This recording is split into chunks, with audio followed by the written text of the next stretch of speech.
पुन्हा एकदा स्वागत। उपमुख्यमंत्री अजित पवार त्यांच्या रोखठोक वक्तव्यांसाठी प्रसिद्ध आहेत। अजित पवार जे असेल ते स्पष्टपणेच बोलतात। शिरूरमधील जाहीर सभेत त्याचा प्रत्यय आला। जाहीर सभेत इतर नेत्यांची भाषणे लांबल्यामुळे अजित पवार चांगले संतापले आणि मग अजित पवारांनी थेट व्यासपीठावरूनच खडे बोल सुनावले।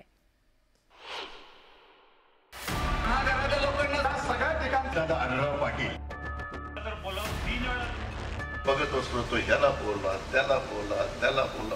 अरे म्हणलं मी ह्याची भाषण ऐकायला आलोय का माझं भाषण करायला आलोय असं म्हणत उपमुख्यमंत्री अजित पवारांनी त्यांचा संताप व्यक्त केला। आज मोदी कारण व्यासपीठावर अजित पवार भाषण करण्याच्या प्रतीक्षेत होते।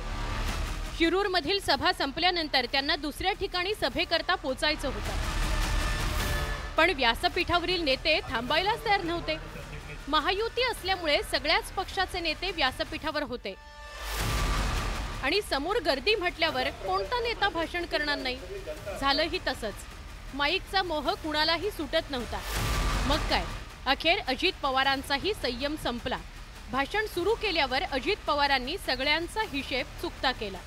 वेळ बराच झालेला, मला पुढे बऱ्याचशा सभा आहे आणि मी खरं तर सभांना जातो त्यावेळेस एक उमेदवार बोलतो आणि नंतर मी बाईक हातात घेतो। पण इथं मग मागाशी बघत असतो तो ह्याला बोलला त्याला बोलला त्याला बोलला। अरे म्हणलं मी ह्याची भाषण ऐकायला आलोय का माझं भाषण करायला आलोय। ठीक आहे, लोकांना वाटतं बोललं पाहिजे आणि काय होतं, त्या युती म्हणल्यानंतर या पक्षाला बोलू द्या, त्या पक्षाला बोलू द्या, त्या पक्षाला बोलू द्या, या पक्षाला बोलू द्या, सगळ्यांना बोलू द्या। अरे सगळ्यांचं आपली भूमिका एकच आहे, महायुतीला निवडून आणायचं आहे। उपमुख्यमंत्री अजित पवारांना राग आला, अजित पवारांचा संताप झाला, ही बातमी क्षणार्धात सगळीकडे पोहोचली।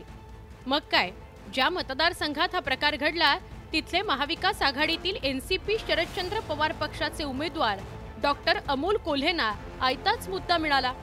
सभेकरता गर्दी नाही, बोलण्याकरता मुद्दे नाहीत, त्यामुळे अजित पवार संतापल्याचा टोला डॉक्टर अमोल कोल्हेंनी लगावला।